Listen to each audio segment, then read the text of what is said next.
Зүгээрээ ааваа. Хоёр хүүтэй пастор гэртээ иртэл бас л цонхны шил нь хагарчихсан байжээ. Өмнө нь баг хүүнд бөмбөгөөр тоглож байгаад цонхны шил хэдэн удаа хагалсан тул тэрээр өө золигч нь бас зүггүтжээ гэж бодоод шуудхан баг хүүгийнхээ өрөөнд орж өмнө нь хилэлцэж тохирсноор шилбийг нь хорсдол ороолгов. Тэгээд хувцас сулж өмсөд галзуух руугаа ортол том хүү нь тэнд аавыгаа хүлээгээд зогсож байлаа. Ааваа намайг уучлаач, би тэр цонхыг хагалчихсан юм. Үгүй тэгээд чи хагалчихсан юм уу? Аав нь сая л болсон явдлыг ойлгов.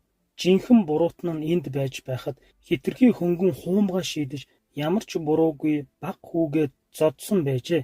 Тэрээр яач чадахгүй дахин баг хүүгийнхээ өрөөнд оров. Хүү минь аав нь буруу юм хийжээ. Ах чинь цонх хагалсан байтал чамайг тэгж гэж бодоод зодчихлоо. Аавыгаа уучлаарай. Одоо чиний аавыгаа зодох ээлж гэхэд баг хүн инээд алдан аавыгаа харав. Зүгээрээ ааваа. Аавч гэсэн алдалгүй яхав. Би таныг уучлая. Аав хүү хоёр найрсгаар гар барьлаа.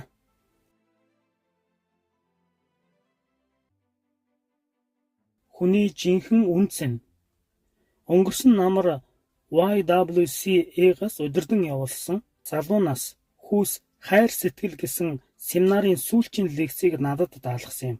800 гаруй залуучууд YWCA-гийн танхимд пиг дүүрэн суусан байлаа. Би Библиэд тулгуурлан номлолоор дамжуулан үнэнч хайрын утга учирыг онцлон тайлбарласан юм.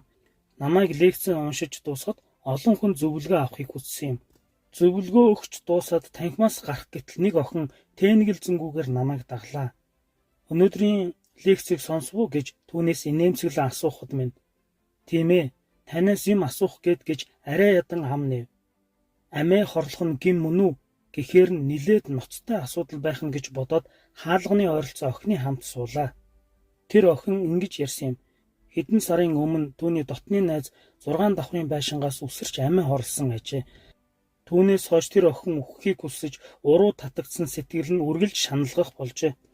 Тэгээд багада Библийн хичээлд явж байхад нь амээ хорлох нь өршөөж үл болох нүгэл гэж заалгасан нь санаанд нь орж одоо хүртэл эргэлзэж ирсэн бөгөөд өнөөдрийн лекцийг сонсоод амьдрал шин утга учиртай юм шиг санагдаад надтай ярилцахыг хүссэн байв. Тэр охины гадаад төрх сэтгэл татмаар бөгөөд ирээдүйдээ итгэх найдвартай байсан ч өөрөө өөрийнхөө үн цэнийг гүйцэд ухаараагүй учраас амьдралын утга учирыг ойлгож чадаагүй байлаа. Намайг Иохан 3:16-г тайлбарлаж өгтөл охины царай гэрэлтэн туярлаа. Бурхан тэгэхлээр намайг хайрладаг байх нь тэгвэл би одоо үхэхгүй. Надтай гар барилдсан залбирч дуусаад нулимс урсган байж охин талархал илэрхийлсэн. Сүүлийн үеийн залуучуудын дунд өөрийн ухамсаргүйгээс хор хөнөөлтөй үйлдэл хийх, туйлширсан бодлосоо болж өөрийгөө гаргуунд нь гаргах явдал аажмаар өссөөр байна. Үр хүүхдүүд маань багаасаа сургууль юм уу нийгэмд Библийн үнэн мөнтэй харш зүйлийг эхлээд сурч түүнд уусан автахаас нь өмнө бид гэр бүл дотроо Бурханы сургаалыг зааж өгөх нь чухал. Би хүүхдүүдээ өмнөөс суулгаад Бурхан өөрийн төрхийн дагуу хүнийг бүтээсэн бөгөөд биднийг маш чухалд үздгийг тодорхой зааж өгдөг. Өөрөө өөрийнхөө үн цэнийг мэддэг хүн л бусдыгч чухалд үзэж Бурханд итгэдэг хүн л хүний жинхэнэ үн цэнийг ухаарч чадна. Хөөрхөн охин Жүүхи. Жүүхи дунд сургуулийн 2 дугаар ангид сурдаг маш хөөрхөн охин байв. Гэвч түүнийг машид хайрладаг ээж нь үзэмшгүй амар царайтай байжээ. Жүүхи түүнд ямагт дургуун хүрч ичдэг байв. Нэг өдөр түүнийг хичээлдээ явсан хойгоор ээж нь гэрээ цэвэрлэж байхдаа эвтэйхэн гэгч нь тавьж орхисон охиныхоо бэлтгэлийн хувцсыг олжээ. Ширээн дээрх хичээлийн хуваарийг хартал тэр өдөр гарцаагүй биеийн тамирын хичээл орох байв.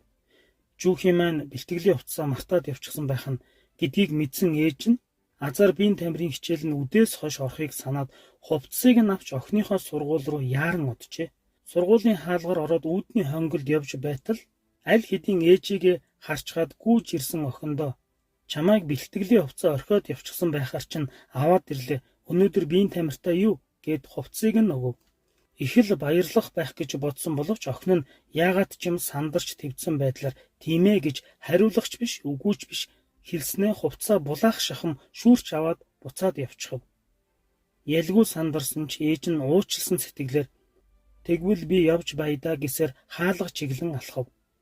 Яг тэр агшинд Жүүхигийн найз охидтойгоо ярих нь чихний үзүүрт шүргэх нь тэр. Чи хувцас мартаж ирчгээд санаа зовоод байсан. Ашгүй азтай юм бол харин цаад хүн чи хин юм бэ? Манай гэрийн зарцал да. Ээжийнх нь нүүрэн чиндэрн зүрхэн савлав. Арай хийж нулимсаа барьж гэртээ ирсэн ч ээж нь юу ч хийж чадахгүй байлаа. Өөрийнх нь тэгтлээх хайрладаг, инхрийлж явдаг охин нь ээжээсээ ичиж зүгтахыг хүссэнд гомцсондоо цээж нь өмрөх шиг болов. Тэр өдөр Жүүхигийн сэтгэл огтхон ч тайвширч чадсангүй. Дэндүү аймар царайнаас нь ичсэндээ өөрөө ч мэдлгүй ээжигээ манай гэрийн зарц гिचгсэн бөгөөд түүндээ машид гимшиж бас яагаад ээжийн минь нүр ийм аймар муухай болсон юм болоо гэж харамсан бодно. Хичээл тарсан ч Жүүхи яагаад ч гэртээ харж чадахгүй байлаа. Хэсэг тэнэгэлцсэний эцэс тэрээр автобусанд сууж нагаз ахынд очижээ. Номын өрөөндөө сууж байсан нагаз ах нь санаандгүй хурж ирсэн Жүүхийг баяртайгаар угтав. Жүүхи нагаз ахаасаа зориг гарган ээжийнхээ нүрийг яагаад тийм болсныг нь асуужээ. Нагаз ах нь түүнд рүү нухацтай гихч нь харснаа ийхүү ам нилээ. Чи одоо юмны учир ойлгохдогоо болжээ гэд тэртээ 13 жилийн өмнө болсон нэгэн явдлыг ярьж өгөв. Жүүхи төрөөд 3 сар гарan болж байх үед тэдний байранд гал гарчээ. Хүмүүс зүгтэн гарч чадсан боловч 2 давхрын өрөөнд унтаж байсан Жүүхийг яаж ч чадахгүй байлаа.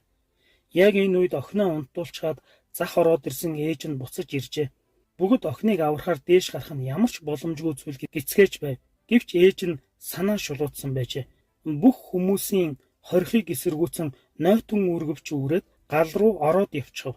Эцэст нь охиноо нойтон үүргэвчэнд хийж барьсаар амьд мэд гарч иржээ.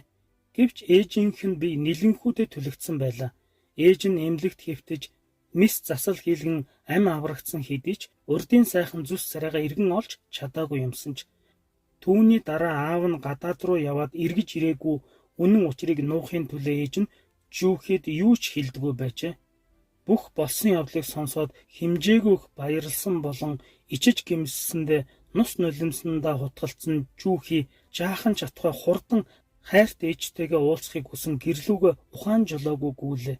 Жүүхи ээжтэй тэврүүлээд уучлахгүй харахаас нүд хальтрам нүрийг нь тоо томшгүй үнсэж байлаа.